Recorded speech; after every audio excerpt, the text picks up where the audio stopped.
adolescentes sin supervisión de sus madres, padres, representantes o responsables. A partir de este momento, estamos contigo. Contigo unidos. Contigo y tus problemas.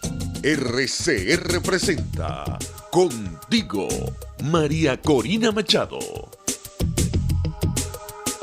En RCR, contigo, María Corina Machado. María Corina. El momento llegó, Venezuela se unió. Luchemos por la libertad. María Corina. Buenas tardes, bienvenidos nuevamente a Contigo, hoy martes 8 de octubre de 2019, esta vez sin María Corina Machado. En la dirección general de la estación, el magnífico Jaime Nestares, en la gerencia de producción, Wilitza Arcaya, en la producción, Catherine Manzano, Justo Navarro y María Alexandra Nogales. En el control, César González, música, Euler Guillén, y por supuesto pueden comunicarse con nosotros a través de la mensajería Dilo 3456 con los teléfonos 0212-482-9750 y a través de Twitter y Periscope por @RCR750, página web rcr.tv, Twitter de nuestra querida María Corina Ya, Instagram de María Corina Machado, el Facebook Live de 20 Venezuela y a través de las redes sociales de nuestro querido Fabio L. Valentini, el coordinador de 20 Mundo. Y por supuesto, hoy también con nosotros Nacari Molina, periodista, y sus redes sociales @Naki Molina Piso. Bueno, vamos a comenzar el programa de hoy con una frase del artículo de este fin de semana de María Corina en el diario 2001, que lo invitamos a que vayan y lo lean completo. Hay que optar entre la ruptura y el continuismo, entre la transición y la cohabitación, entre la firmeza y la debilidad, entre la libertad y el cautiverio. Los ciudadanos ya decidieron y no están dispuestos a que les cambien la ruta. No hay puntos medios, no hay forma de convivir con el mal sin que el mal nos devore. Son momentos de definiciones y nosotros sabemos que o nos jugamos el todo o nos quedamos sin nada. Bueno, sí, y estas líneas de María Corina se unen no solo a los desafíos que enfrentamos en Venezuela, sino precisamente a la propagación, ¿no? de este cáncer que de una u otra forma ha optado el apellido de Foro de Sao Paulo, quien recientemente se reunía acá en Caracas para gestionar lo que hoy estamos viendo no solo en el país, sino también en países vecinos. Pero a propósito de nuestro asunto interno y en temas de cohabitación que son esenciales de entender precisamente para el tópico que hoy nosotros vamos a discutir, que es la Venezuela post-régimen, porque salir de determinados vicios también implicará salir de otro nuevo vicio que hemos visto estos últimos años, que es esa cohabitación en el cual entonces no hay distinción entre principios y valores. Las cosas se van dando y nosotros vamos viendo. Y a propósito de eso, precisamente, yo también escribí esta semana y casualmente también uno de nuestros invitados escribía esta semana sobre todos estos asuntos de cohabitación. Yo le ponía de título a este artículo los tiempos verbales de la cohabitación, tratando de hacer una especie de raconto de cómo se ha evidenciado esta cohabitación. Y bueno, básicamente hablar de estos vicios y las malas prácticas que desde antes del chavismo condujeron a la miseria, el hambre, la pobreza y el éxodo que vivimos como nación, es decir, que fueron parte de ese origen. Y que bueno, la cohabitación es otro de esos vicios. Entonces comenzaba precisamente en tiempo pasado y mencionaba que cohabitaron cuando aceptaron la funesta sentencia que dejó a los ciudadanos de Amazonas sin sus diputados, cohabitaron cuando en la toma de Caracas, aceptaron los términos de Zapatero, cohabitaron cuando tras el mandato del 16 de julio de 2017 participaron en la farsa electoral por la ilegal e ilegítima constituyente, Asamblea Nacional Constituyente, y finalmente cohabitaron desde la mesa de diálogos que se instaló en Caracas en los primeros años del chavismo hasta la última o la más reciente en Barbados. Cohabitan en tiempo presente cuando le dan el título de civil a quienes son criminales. Cohabitan cuando permiten la entrada de quienes perdieron su curul y no reconocen al presidente legítimo según el artículo 233. Cohabitan cuando se niegan a utilizar cualquier método legítimo habilitado para salir de la tiranía, otorgándoles a ellos mucho más tiempo. Finalmente cohabitan cuando, como dice María Corina, no le temen a la intervención sino a la justicia. Y finalmente en tiempo futuro, Cohabitarán si existe una transacción y no una transición. Cohabitarán si solo se cambian algunas sillas y no se desaloja el sistema de vicios por completo. Cohabitarán si seguimos permitiendo que cohabiten. Y finalmente, cohabitarán si no entendemos que entre la impunidad y la justicia no hay puntos medios. Así es, Fabio. Y yo creo que lo que tú comentas en tu artículo sobre la cohabitación tiene un vínculo importante con lo que vamos a hablar hoy, porque me parece que si los ciudadanos no entendemos lo que significa cohabitar y no sabemos cómo ha pasado a lo largo de todos estos años estas mesas, estos procesos de cohabitación, de diálogo, etcétera, vamos a volver a repetir estos vicios, como tú los llamas, de la cohabitación. Y yo creo que los venezolanos, después del régimen, post-régimen, vamos a tener muchos retos importantes y muchísimas oportunidades también. Pero entre esos retos tenemos dos que yo creo que son como los principales, y es primero pues el reto obviamente económico, el reto de crecimiento, de producir en Venezuela nuevamente, de hacer nuestro país una de las potencias del mundo. Y yo creo que ahí tenemos muchísimas oportunidades, no solo porque tenemos gente muy preparada, sino porque además va a haber mucha inversión. Yo creo que mucha gente y muchos empresarios, tanto de Venezuela como de afuera, van a estar interesados y dispuestos a invertir en Venezuela. Pero el segundo, que me parece que va a ser aún más difícil que el primero, es el reto social.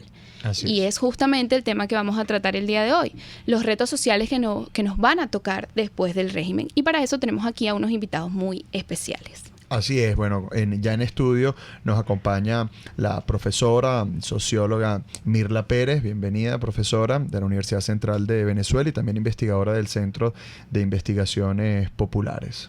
Y también está con nosotros Víctor Maldonado, de la Casa de RCR, analista político y organizacional, profesor de pregrado y posgrado en la UCAP, conferencista y articulista de opinión política y gerencial. Bienvenido.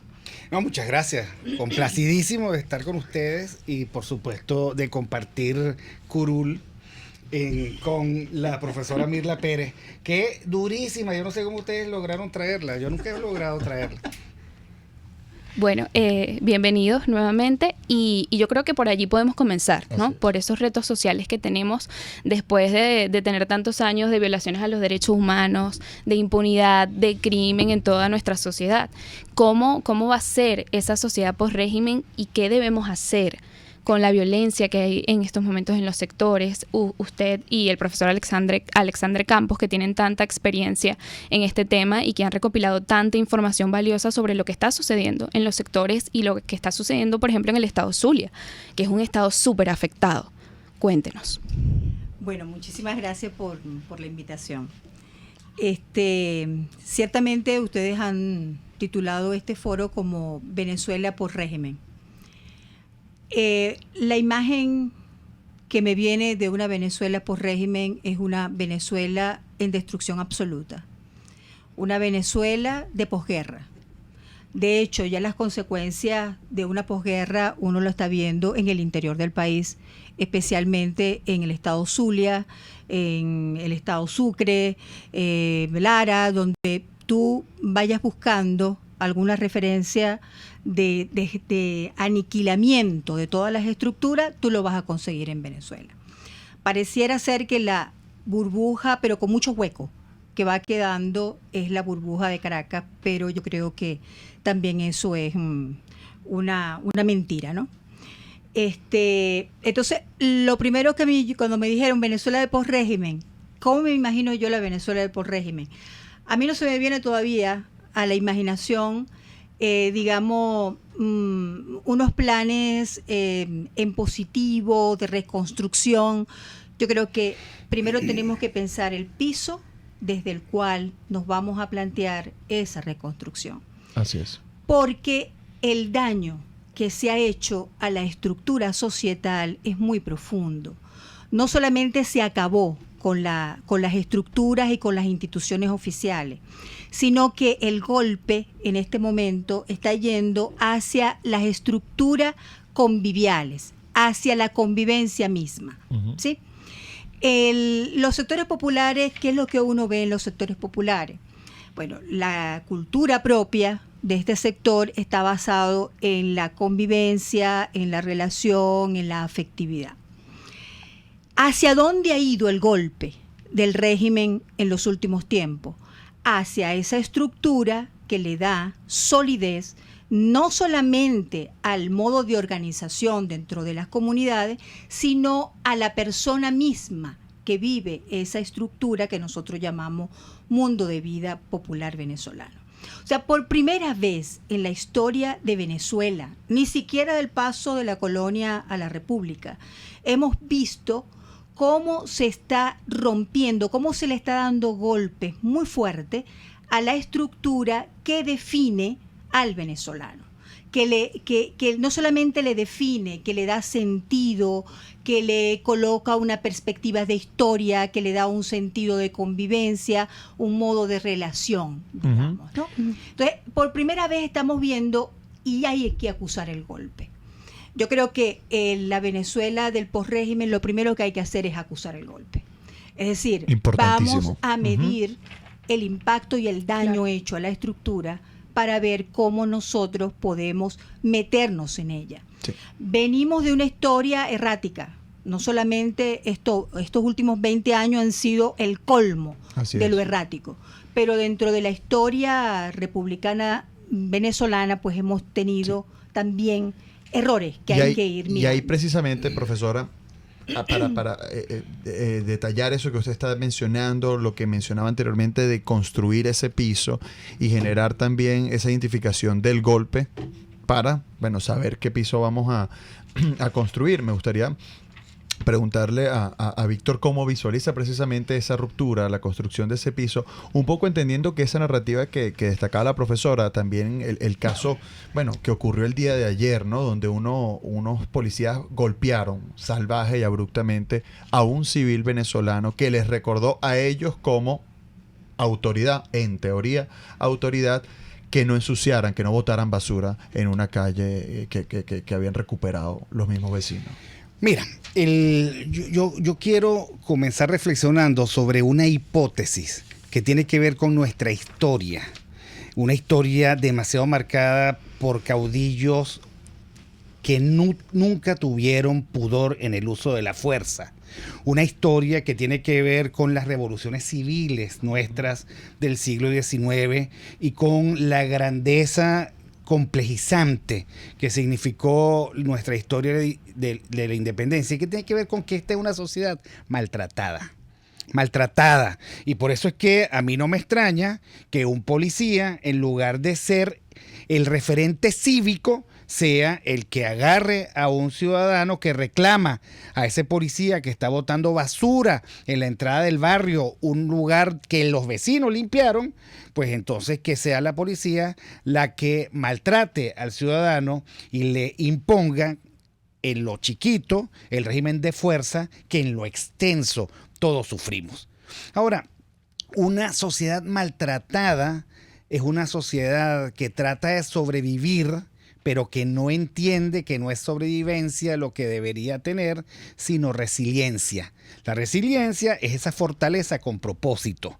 Cuando tú estás sobreviviendo, a lo mejor sobrevives, pero sobrevives sí, solo si la otra parte se debilita tanto como para que desaparezca, como ocurrió en los campos de concentración. No se liberaron, se dieron cuenta que los nazis se habían ido porque los estaban persiguiendo, sino los rusos, pues la alianza angloamericana. Entonces, lo primero que hay que decir es, nosotros debemos tomar debida nota que en este momento debemos salir de la cohabitación, es tener el suficiente coraje para dejar esa casa. O sea, para dejar la relación de maltrato, para superar psicológicamente el hecho terrible de que te pegan y tú te quedas. Te vuelven a pegar y tú te quedas. Te vuelven a pegar y tú justificas al supuesto marido que trae la comida para la casa y que es un buen proveedor, pero que tiene sus defecticos. Entonces, inclusive antes, yo coincido con la profesora Mirla. Claro que vamos a tener que imaginar dentro del sentido de la realidad, como dice Javier Milei, que nada miente menos que la realidad. La realidad no miente, la realidad es la verdad. Y la verdad es que se le ha hecho muchísimo daño a un país maltratado. Es un país que está tan maltratado que una y otra vez cae recurrentemente en la adoración al caudillo, que no busca soluciones, busca caudillos a cuyos pies aferrarse. Llámese Chávez, ¿Y tú crees Maduro que ese es o el- Guaidó, cualquiera de ellos. ¿Tú crees que ese es el golpe que mencionaba Y la creo profesora? que hay que construir una narrativa que permita que los venezolanos salgan de esa casa de maltrato y se den cuenta todo lo que están perdiendo en tiempo presente, todo lo que han perdido en tiempo pasado y todo lo que van a perder en tiempo futuro por estar confinados a una relación de maltrato en lo único que tienen ellos, digamos que lo único que tienen ellos es cosas que perder. Entonces, sales de ese régimen de cohabitación colaborativa, porque es que un régimen de maldad necesita que tú te sometas, ¿ok? Que tú renuncies al coraje, que tú renuncias a la verdad, que tú crees que un campo de concentración es un parque infantil, ¿ok? Que tú renuncies a la realidad, necesita, y que tú, por supuesto, salgas corriendo creyendo que afuera a lo mejor te salvas. Claro, bueno, y de ahí, antes de irnos a una pausa, yo quisiera dejarle en el aire una pregunta a la profesora Mirla, y es precisamente cómo ve ella en esos sectores esa relación. O sea, si las comunidades están teniendo esa resiliencia, justo aquí estoy leyendo un dato que dice que, bueno, que han visto que la solidaridad y la convivencia es algo que se está viendo en todas las comunidades. Entonces, ¿cómo ve esa relación de lo que explicaba Víctor de la víctima y la persona que está atacando, y cómo está haciendo la gente en las comunidades para sobrellevar eso? Bueno, sobre eso vamos a hablar después de la pausa. Usted escucha Contigo, solo por RCR 750 AM. Puedes seguirnos en nuestras redes sociales. En Twitter, @RCR750, la radio que se ve. La doctora Suecia Luna, especialista en cirugía ortopédica y traumatológica, realiza cirugías correctivas, inmovilizaciones, mediciones radiológicas de miembros inferiores, terapia neural y del dolor, terapia biológica con plasma rico en plaquetas, kinesiología y más. Llégate a la avenida Francisco de Miranda, a la altura de los Cortijos de Lourdes, edificio Sandra, mezanina, oficina 1, o llama y reserva tu cita al 0424-142-6444. Recuerda, tu salud primero, pero con una profesional de primera. Las tortas de esos cumpleaños y ocasiones especiales son de la Pastelería del Corso y la Pastelería Tartufo, de arequipe, de guanábana, marmoleada, las rellenas con crema y Nutella, la de trufas, casatina o la rosca de fresas con chocolate. ¡Uy, qué rico! Encárgalas aquí 0212-941-1971 o 239-5861. Del Corso y Tartufo, dos maravillosas pastelerías unidas por una misma tradición. Una ventana para las propuestas y denuncias de las comunidades populares de Venezuela. Evelyn Martínez y la Red de Ciudadanos llegan debatiendo problemas y promoviendo soluciones. Es el Radar de los Barrios. Por la autonomía de los movimientos sociales que no pueden ser complementos de partidos o gobiernos. El Radar de los Barrios, de lunes a viernes, a partir de las 10 de la mañana, por RCR 750 AM. Les estamos presentando Contigo, el espacio donde tú y tus dirigentes se escuchan, solo por RCR 750 AM. Bien, amigos, ya estamos de vuelta acá en Contigo, hoy sin María Corina, pero bueno, conduciéndolo a mi lado Nácari Molina, @Nácari Molina Piso, y mi persona Fabio Valentini, hoy con dos invitados de lujo, el profesor Víctor Maldonado y la profesora Mirla Pérez. Y bueno, Nácari dejaba una pregunta en el aire en el anterior bloque a la profesora Mirla, y yo lo uno con un testimonio que dio en anonimato una vecina de Pinto Salinas. Ella decía que las condiciones del barrio son difíciles. Acá tenemos un ritmo de vida en el que tenemos que convivir con todo lo que nos rodea, nos guste o no. Tenemos que distraernos, bailar en la calle, montar fiestas, así nos relajamos de lo que pasa en el país. Los olvidados vivimos en los barrios, cierra y concluye esta persona. Y Nácari dejaba esa pregunta abierta un poco entre si usted ha visualizado en los estudios, en las visitas que usted ha realizado a estas zonas populares, un poco ese nivel de supervivencia, o por el contrario, una cultura más de resiliencia a lo que hoy ocurre en el país. Las dos cosas se unen. Lo que ha caracterizado al pueblo venezolano es su enorme capacidad de resiliencia. Toda la historia. Aquí los barrios no los construyó nadie, sino la gente. O sea, no la construyó ninguna estructura de poder. No los construyó el Estado, no los construyó las empresas, los construyeron la gente. Entonces, aquí ha habido, digamos, dos grandes bloques de personas, de sujetos que han estado históricamente separados, que es el mundo de vida popular y las élites. Y las élites voy a entender como el grupo político, económico, que se ha encargado de dirigir los destinos del país. Cuando ustedes me hacen esa pregunta, necesariamente me viene a mi mente todas las investigaciones que hacemos, porque en todas las investigaciones, en los últimos tiempos, estamos consiguiendo una palabra que va identificando los relatos, que es la sobrevivencia. Pero la gente es capaz de identificarla, y eso es muy importante. El hecho de que la gente identifique cuándo vive y cuándo sobrevive, eso es muy importante, porque eso te dice que hay una estructura en la que ellos consideran que la vida sí se dio a plenitud y que hay un momento en la vida en la que esa plenitud ya no existe. Y eso es lo que llamamos sobrevivencia. La sobrevivencia no implica necesariamente resignación. No implica necesariamente quietud y conformismo. No. Sobrevivencia es que estoy encima de la realidad para no morirme, porque estás pendiendo de un hilo. O sea, tu vida de verdad depende del pan que te vas a comer la siguiente hora, a ver si aguantas vivir o no vivir. O sea, un asunto de verdad límite el que está viviendo el pueblo de Venezuela. Entonces, eso es importante tenerlo presente. Eso no impide la resiliencia. Fíjense ustedes narran ese episodio. Hay un episodio de la narrativa en los grupos focales en el estado Zulia, de una señora que tiene una niña y que debe llevar a la niña al colegio, pero en su entorno, vamos a imaginarnos, en su entorno no hay nada, no hay colegio, no hay transporte, no hay gasolina, no hay efectivo, no hay nada. Y la señora cuando narra dice, es que yo quiero que mi hija se autosupere. O sea, la manera de yo representarme eso es como decir que hay una bomba, no hay nada, el exterminio absoluto, la niña y la madre solas, sin escuela ni nada, y la madre diciendo a la niña, tienes que autosuperarte. ¿Con qué? Con la única fuerza que tenemos, la fuerza humana. Totalmente. ¿Me explico? Claro, o sea, sin libros, con el cuaderno, la pluma, y de esa manera superarse. Y lo mismo ocurre, por ejemplo, en el estado Sucre. Dice, aquí se acabó todo, aquí no hay ninguna institución, no hay escuela, no hay nada. ¿Qué hay? Le preguntamos. ¿Qué hay entonces? Lo que hay son estas manos.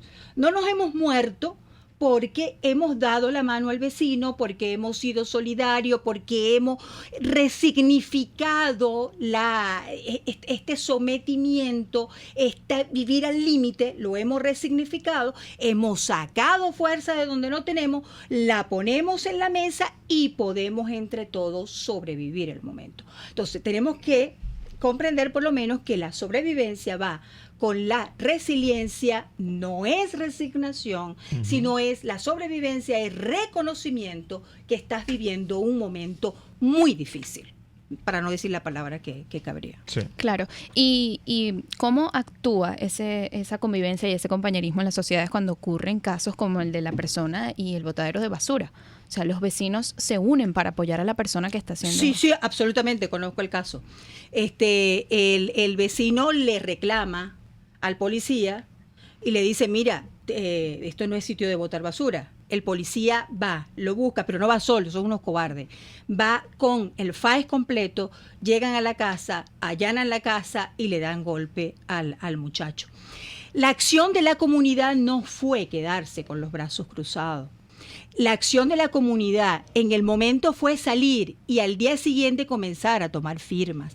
Tomar firmas en este momento donde no hay Estado de Derecho, donde ese FAES que golpeó a este muchacho por defender el derecho a la limpieza, ¿verdad? Ese mismo FAES puede tomar la lista e ir y cazar a quienes firmen. Y sin embargo, la gente tiene conciencia de ello. Y sin embargo, entre todos fue tanta la indignación que tomaron su lista y comenzaron a recoger firmas. ¿A recoger firmas? ¿A reclamar ante quién? No hay Estado de Derecho. O O sea, vas a recoger firma como un acto simbólico de resistencia. Y de Cada coraje. una de estas cosas es como levantar el acta de que a mí no me matas. Sí, es decir, no me A la mí calo. me tendrás que exterminar, pero no me domino ante ti. O sea, cada cosa de esta que nosotros vamos viendo en las comunidades es precisamente ese reconocimiento de que tú estás buscando someterme y probablemente me mates, pero no vas a dominar la manera como nosotros tenemos de reconocer la realidad y de poder luchar contra ella. Así es. Totalmente. Y bueno, es el momento del civil. En esos casos en donde nosotros no tenemos un Estado de Derecho, no hay a quien reclamar, como usted lo narraba, es el momento del civil y de tomar esas acciones. Y qué interesante cómo nos damos cuenta que, aunque en algunos sectores se está buscando cohabitación, en la sociedad no se está haciendo, en estos sectores no. Ellos no están buscando cohabitar con las personas que están viniendo a atacarlos, todo lo contrario. Están tratando de enfrentarlos con lo que tienen. Creo que eso debería ser una muestra importante para los sectores que quieren cohabitar. Así es, y precisamente en eso de cómo ligamos estas experiencias que se tienen en estos sectores, ¿no? Y un poco la lógica de hoy, porque en teoría no solo debe haber sido esos vecinos que se organizaron, no haya Estado de Derecho, pero en teoría también debe haber una dirigencia política trabajando en la recuperación del Estado de Derecho y también entonces apoyar actos de este tipo, apoyar y acompañar las manos de esa madre en Sucre, de esas otras personas en el Zulia, o de bueno, cualquier rincón de Venezuela en donde hoy no están claudicando. Pero casualmente entonces hay una demanda ciudadana de que la dirigencia no claudique. Y pareciera que está haciendo todo lo contrario, porque entonces una cohabitación es claudicar al menos en principios y en valores. Y ahí precisamente entonces, Víctor, ¿cómo está esa dualidad de roles? ¿En qué nivel está la sociedad hoy y en qué nivel está la dirigencia hoy? Bueno, mira, lo que pasa es que si nosotros asumimos por lo menos como metáfora que lo que está viviendo el venezolano por extrema necesidad y extremo abandono, es una condición de indefensión que uno podría decir, bueno, esto es un gran campo de concentración, por ejemplo, porque hay que decirlo, lo decía el profesor Alexander Campos hoy, muy probablemente porque a él se lo dijo la profesora Mirla Pérez, que cerca de 860,000 niños fueron dejados atrás, o sea, quedaron en manos de abuelos, porque los papás y las mamás tuvieron que irse o creyeron que yendo o en el hermano mayor, o el hermano mayor, etcétera, etcétera. Tú tienes que decir, bueno, es que dentro de esta lógica del campo de concentración, que es de extrema desolación, porque como lo decía Mirla Pérez, el venezolano no es así, el venezolano es más bien gregario, familista, en el mejor sentido de la palabra, el familismo. Y tomar esa decisión significa me escapo porque en el fondo yo estoy reducido, de nuevo insisto, a la sobrevivencia. Y cuando tú le preguntas a la gente, ok, pero ¿cuál es el plan? Es que la constitución del plan no va más allá. Bueno, yo me voy para Ecuador, o me voy para Argentina, o me voy para qué. Pero está bien, ¿cuál es el plan? Entonces yo creo que el parte de la circunstancia que nosotros estamos viviendo es también el resultado de que el ciudadano, de que la sociedad venezolana ha sido abandonado del flanco, por supuesto, de un régimen cuya práctica es el maltrato y la violencia, con una cruel y terrible indiferencia que forma parte del maltrato y de la violencia, que al régimen, por ejemplo, no le importe si hay agua o no, no le importe si hay luz o no, si hay gas o no, si hay hospitales o no, si hay medicinas o no, si hay escuelas o no. Eso forma parte de una forma de practicar terrible violencia de exterminio. Así es. Ya, ¿Ok? permiso. Pero por otra parte tú tienes una dirigencia política, la de esa oposición que cohabita, a la que tampoco le importa. O sea, yo no digo que tal vez pueda de un día para otro, pero lo más ofensivo de esa dirigencia política es también su cruel indiferencia con el paso del tiempo que es un recurso de límite para aquellos que sufren tanta violencia, tiempo que ellos pierden pecaminosamente, obscenamente. Y entonces, claro, este es un momento en el cual dice, bueno, déjame respirar. Yo no sé si ustedes, pero yo hace poco pasé por la circunstancia de casi que me voy ahogando. Pero lo que yo no. Yo sé, Mirla hablaba y decía, es como ahogarse. Si tú te estás ahogando y no pides ayuda, te ahogas. Exactamente. Y ese es Así el es. problema. Vamos a una pausa y ya volvemos con más y con otro invitado. Pluralidad, libertad y respeto. Estás escuchando Contigo, solo por RCR 750 AM. Puedes seguir nuestra programación a través de rcr.tv, la radio que se ve. Cuando hablamos de Honda, hablamos de Distasi Motors, el concesionario Honda que pica adelante en precios, condiciones y servicio. Todo el personal de Distasi Motors, tanto técnico como de atención, está actualizado, capacitado y certificado permanentemente para atender correctamente tu vehículo. www.distasi-honda.com.ve. Distasi Motors, tu concesionario Honda en Los Palos Grandes. Para tus celebraciones privadas, familiares, laborales o de graduación, te recomiendo el restaurante Lon Low. Acércate y pide tu presupuesto y ponle música, decoración, pasapalos, comida y más a tu celebración. Acércate y coordina para que tu celebración sea inolvidable y degustes exquisitos platos nacionales e internacionales. Avenida Teresa de la Parra en Santa Mónica, calle Rufino Blanco Fombona a la derecha después del centro comercial. Bar restaurante Lon Low, poquito, pero sabroso, RCR 750 AM. Porque lo bueno une.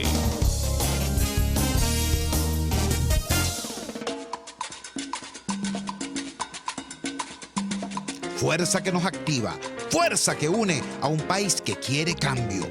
Mi nombre es Chuo Torrealba y estoy contigo desde las 5:30 de la mañana para que te enteres de todo lo que acontece dentro y fuera de un país en crisis, un país que quiere cambio y libertad. Unidad, la fuerza es la unión, de lunes a viernes desde las 5:30 de la mañana con Chuo Torrealba, solo por RCR, porque lo bueno une. Les estamos presentando Contigo, porque nos preocupan las mismas cosas. RCR 750 AM. Bien, amigos, y ya estamos de vuelta en este tercer bloque acá en Contigo, sin María Corina hoy, pero bueno, conducido por Nácari Molina y mi persona, Fabio Valentín, y hoy con dos invitados de lujo, pero que adicionalmente ahora también se nos une el profesor Eric del Búfalo, doctor en filosofía, investigador y, como les decía, profesor universitario de la Universidad Simón Bolívar.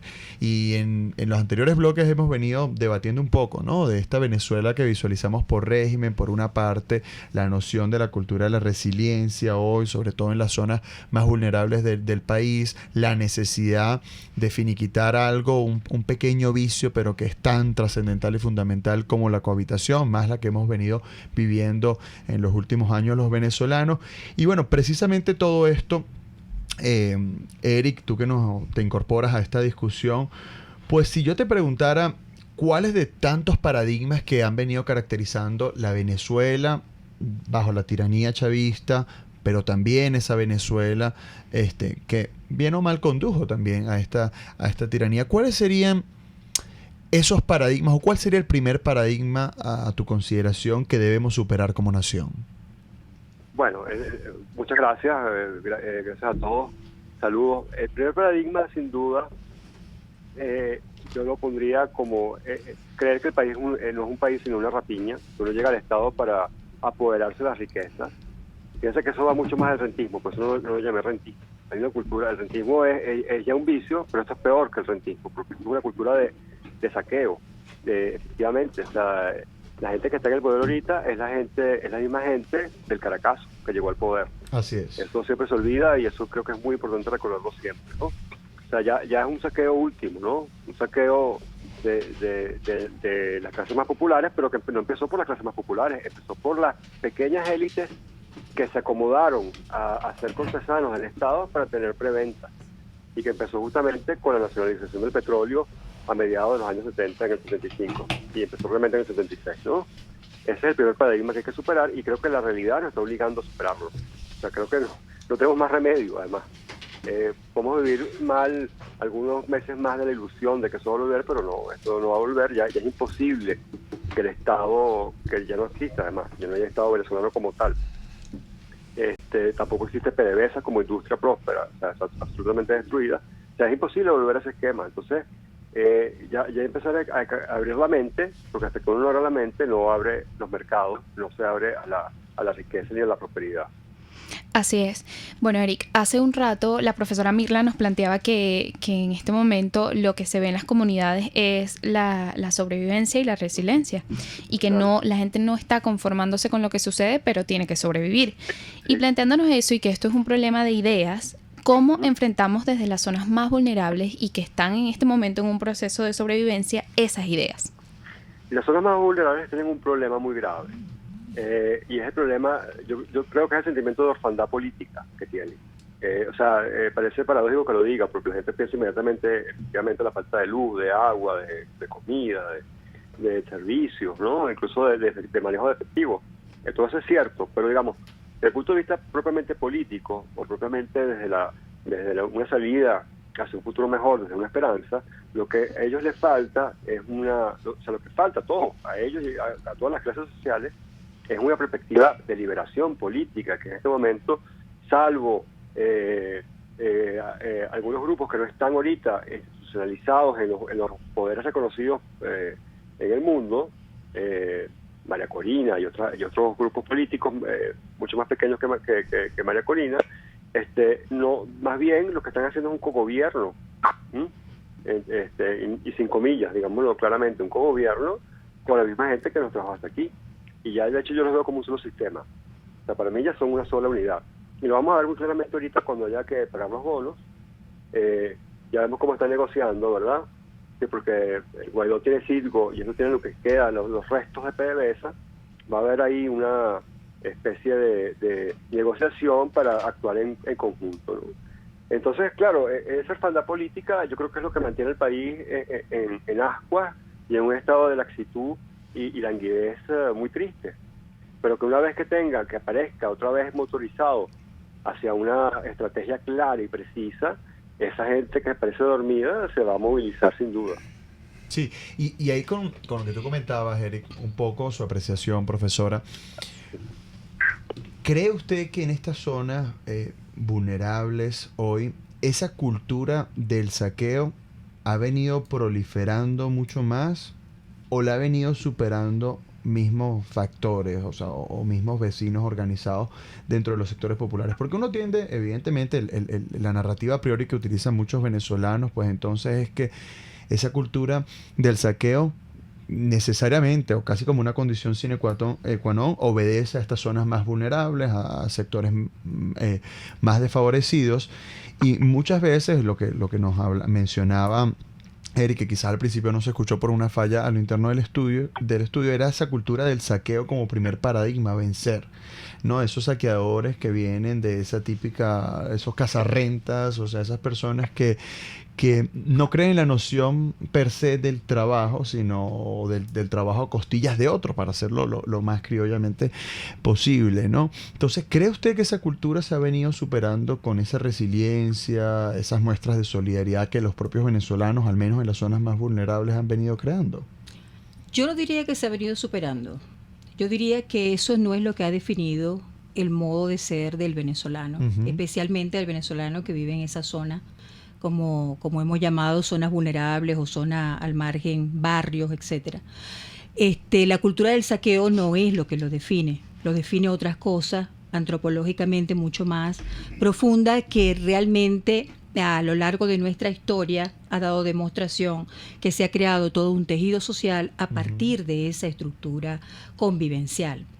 Digamos, la orfandad política de la que vive el pueblo venezolano, o la que ha venido viviendo, no solamente es ahora, ha sido siempre, como el ejemplo que le citaba ahorita. Recientemente estamos terminando una investigación sobre el sentido de la democracia en el venezolano popular, y nos hemos encontrado con una muy grata sorpresa. Nos hemos encontrado con que en Venezuela hemos tenido dos estructuras democráticas distintas, externas una a la otra. La democracia que ha venido construyendo el mundo popular y la democracia que se construyó a partir del Estado y de las élites. hemos descubierto a partir de distintas narrativas y de algún trabajo hermenéutico profundo que el venezolano popular viene construyendo toda una simbología, toda una práctica democrática que está totalmente alejada del sentido del paternalismo, del esperar que el papá Estado me dé todo, de esperar que el otro, sino que lo que hemos encontrado es un venezolano que se ha metido en el riel de la construcción de su propia historia. Hemos conseguido una democracia muy autodeterminada por el sentido popular. Eso yo creo que va a ser importante cuando ya tengamos los resultados fuera, porque hemos encontrado precisamente que la democracia, por ser un proceso político perfectible, no estamos hablando que sea, va como adecuándose también a los modos culturales. Y en Venezuela yo creo que en esta Venezuela de posrégimen nos va a tocar, y por eso decía acusar el golpe, nos va a tocar repensar estas grandes estructuras, ver cómo nosotros a partir de esta oportunidad que nos da la historia, de ver cómo se lanzan los puentes, cómo lanzamos el puente que realmente unifique dos estructuras vivenciales completamente distintas, la una respecto al otro sistema. Entonces, bueno, yo creo que son muchos los retos, pero nos va a tocar tener que pensarlo a fondo, ir ya a las estructuras, dejar a un lado un poco los clichés, la manera como tradicionalmente hemos venido pensando los sectores populares y ver cómo podemos lanzar puentes que realmente nos permitan la comprensión y una historia que no sea a partir de la negación de una de las estructuras, sino que sea a partir de la construcción de un país desde las dos estructuras. Así es, y creo que por eso es tan importante el trabajo que usted y el profesor Alexander realizan, desde ya tener todos esos datos, todos estos testimonios que comúnmente no tenemos por allí, pero que ustedes están documentando y que nos va a servir precisamente para dar ese golpe o tener bien claro el piso, como usted lo llamaba, de qué es lo que está pasando. Y aprovechando que tenemos a Eric todavía en línea, vamos a entonces preguntar qué es lo que debemos hacer después de que salgamos del régimen y tengamos ya todo este piso construido. ¿Qué ideas, por ejemplo, Eric, se deben llevar a estas comunidades más vulnerables para sustituir las ideas que tienen actualmente? Bueno, es que el problema yo creo que es paradigma en un sentido más grande, porque yo creo que en Venezuela no hay, si esta división que se hace entre comunidades populares y élites es un poco forzada, en el sentido que realmente no existe. O sea, Venezuela es todo un país popular. En Venezuela no hay esa división que existe en Perú, o existe en Colombia o en Ecuador, donde la élite, digamos, que venía de la colonia se mantuvo, grosso modo, y mientras que los hijos de los indios y los esclavos se mantuvieron en castas separadas. El siglo XIX un poco resolvió ese problema nuestro, y Venezuela en ese sentido es una sociedad muy horizontal. El hecho de hablar de sectores populares, que no empezó con el chavismo, empezó con mucha fuerza, y tampoco con los adecos, aunque ellos manipularon mucho con eso.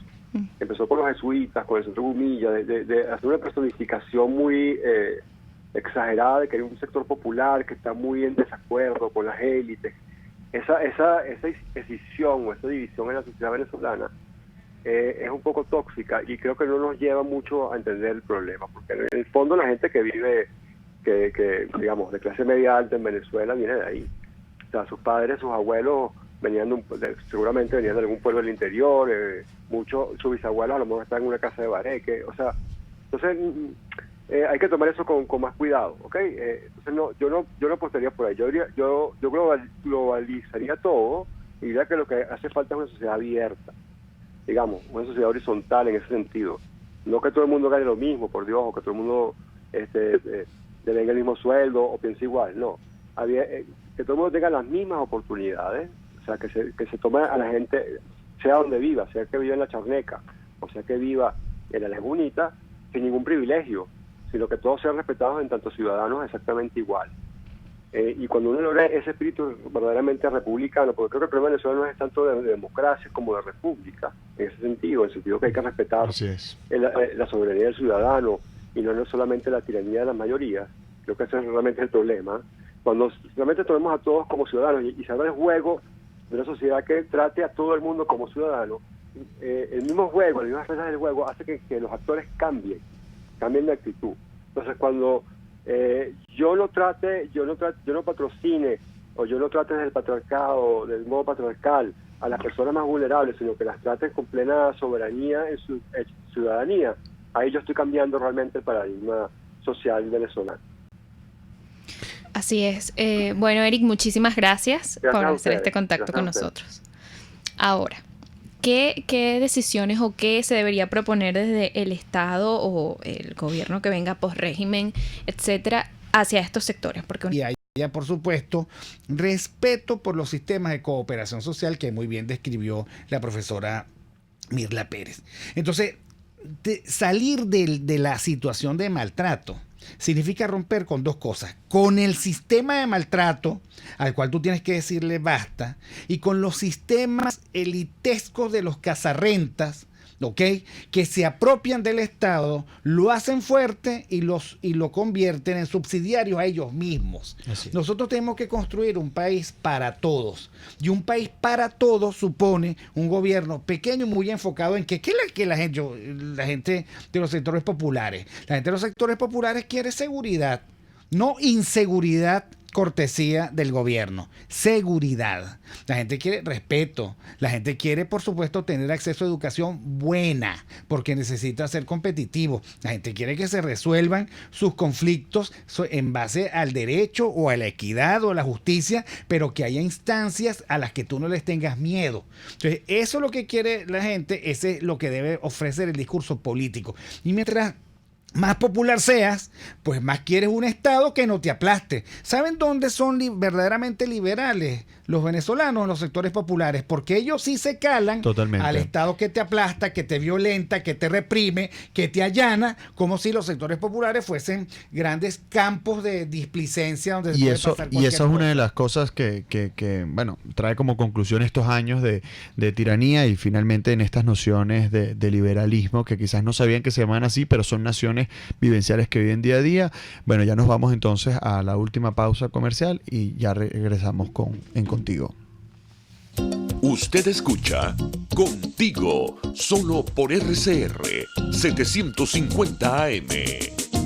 Sintonícenos a través de Periscope, @RCR750, la radio que se ve. Las lesiones ocurren todos los días y en Global Therap te garantizamos tu pronta recuperación con tratamientos de rehabilitación personalizados de electroterapia, ultrasonido, láser, tracción lumbar y cervical, drenaje linfático y rehabilitación cardíaca. No te confundas, estamos en el Centro Comercial Multiplaza Paraíso, nivel empresarial 2, teléfono 0212-461-9370. Global Therap y despídete del dolor. Las carteras Daniela Ross son una extensión de tu personalidad. Cuando una cartera es capaz de reflejar tus sueños, cuando buscas diseños, calidad y colores vibrantes que le impriman a tu look ese toque especial que atrapa las miradas. Carteras Daniela Ross únicas, diseñadas teniendo como patrón a la mujer venezolana de hoy, llena de retos y libertad. En Instagram @DanielaRossM. Daniela Ross, la cartera hecha en Venezuela con nombre y apellido. Los temas de actualidad más relevantes son expuestos a la luz de La Linterna. Diego Bautista Urbaneja le invita a formar parte de este ameno espacio de charla y análisis con una buena taza de café y al son de buena música. La Linterna, de lunes a viernes, a partir de las 2 de la tarde, por RCR 750 AM. Les estamos presentando Contigo, el espacio donde tú y tus dirigentes se escuchan, solo por RCR 750 AM. Bueno, amigos, ya estamos de vuelta en Contigo sin María Corina Machado. Después de todas las preguntas del bloque anterior, este último bloque pues queremos dar unos mensajes pequeños sobre este tema, sobre lo que debería ser la Venezuela post-régimen y todas las tareas y retos que nos van a tocar socialmente y en todos los sectores. Pero antes de eso vamos a hacer un pequeño ping pong con unas preguntas de cómo deberían ser ciertos debates o casos o situaciones que debemos discutir en la sociedad y en los partidos, en el gobierno que vaya a estar en ese momento, etcétera. Sí, en esa nueva Venezuela que visualizamos, ¿no? Porque ya hemos venido y traemos como conclusión de una u otra manera que hay que vencer ese pasado oscuro, aprender de los errores, por supuesto, pero replantear la nación y, por supuesto, refundar la república. Entonces hay ciertas nociones de que son hoy debates fervientes en sociedades occidentales, en democracias, en países globalizados, en donde nosotros queremos también, bueno, conocer sus opiniones y bastará solo con un sí o un no ante estas preguntas. Por eso la dinámica un poco de ping-pong. Entonces, Nácari comienza con la primera. Así es, y bueno, hay que recordar y decirle a Eric que como ya no está en llamada, le vamos a hacer estas preguntas por Twitter, así que es. Eric, prepárate para contestarlas. Bueno, la primera es que piensan o si estarían de acuerdo o no con la unión civil entre personas del mismo sexo. Sí. Sí. Perfecto, ahí la tenemos anotada para Eric. Fabio. La segunda no, es... tu respuesta primero. Claro, estamos jugando todos, ¿cierto? Todos, claro. Sí. Yo también, ¿ok? ¿Sigues? Okay, vamos a la segunda ronda. Si estarían a favor o en contra de la legalización del aborto en Venezuela. Sí. No. No. Sí. Aquí estamos, mitad y mitad.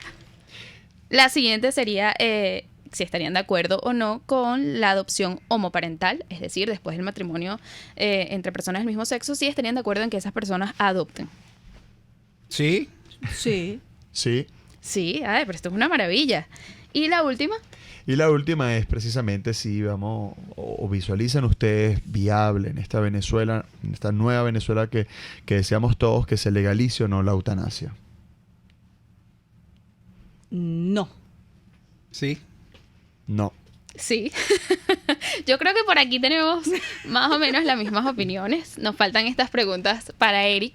Pero bueno, sí quisiéramos que dijeran algunas palabras antes de terminar el programa con respecto a esto, a la Venezuela post-régimen. Si quieren empezamos por allá. Bueno, la verdad es que fue muy bueno el debate. La Venezuela post-régimen debe colocar las bases para recomponer el tejido social. Está totalmente fragmentado. El dolor humano que ha producido la separación por vía de la migración, por la separación incluso en el mismo territorio porque no te puedes comunicar por ninguna vía, aún estando en Venezuela, eso va creando mucho dolor. El abandono del niño, una de las vivencias más difíciles para el venezolano es precisamente el abandono. Y es una de las causas que nosotros conseguimos en Y salimos a matar gente, que puede determinar el modo de vida del delincuente. Y entonces ese es un dolor muy profundo, el abandono. Y de ese abandono lo está viviendo hoy el niño venezolano, el joven, que tiene que quedarse solo porque los familiares se han ido. Entonces yo creo que la oportunidad del reencuentro es una gran oportunidad en esa nueva Venezuela. Excelente. 2 palabras. No, yo creo que la experiencia del dolor colectivo es la esencia de lo que nos debe comprometer a liberar la libertad del país. Y otra cosa, los derechos son para ser asumidos y ejercidos con responsabilidad. Por eso es que yo respondí como respondí, porque yo creo, por supuesto, que la responsabilidad no se da en el momento del problema, sino se da en términos de una trayectoria de vida. Simplemente quería hacer esa acotación. Pero yo creo que esta experiencia nos tiene que servir a nosotros para advertir precisamente todo lo que hay que por hacer y todo el candor y la fraternidad que hay que practicar para un país que ha sido en los últimos 20 años, pero no solo en los últimos 20 años, tan maltratado, tan violentado, tan victimizado. Fabio, no sé si quieres decir algo. No, bueno, complacido de habernos acompañado el día de hoy en este debate y mi exhortación como mensaje final es que estos deben ser los debates que se deben dar desde cualquier organización social, política, los grupos de la diáspora, cada comunidad que se atreva hoy a visualizar esa nación jamás, nunca antes vista, pero que precisamente deja atrás lo que tampoco imaginábamos que íbamos a ver y que tenemos que sacar esa lección, como dice la profesora Mirla Pérez. Yo estoy totalmente de acuerdo y termino diciendo que eso es importante, que no solo los debates políticos deben darse, porque en la Venezuela post-régimen no solo vamos a necesitar políticos, sino ciudadanos que sepan cuáles son sus derechos y sus deberes y que estén dispuestos a ejercerlos. Así que yo me atrevo a decir que en la Venezuela post-régimen va a ser con políticos liberales y no con venezolanos, sino con ciudadanos. Muchas gracias y feliz tarde. Gracias, y bueno, la próxima vez sí estará María Corina en el próximo Contigo con una invitada muy, muy especial. Muchísimas gracias y que tengan todos una buena tarde. RCR presentó Contigo, donde la pluralidad de pensamiento confluye. Solo por RCR 750 AM.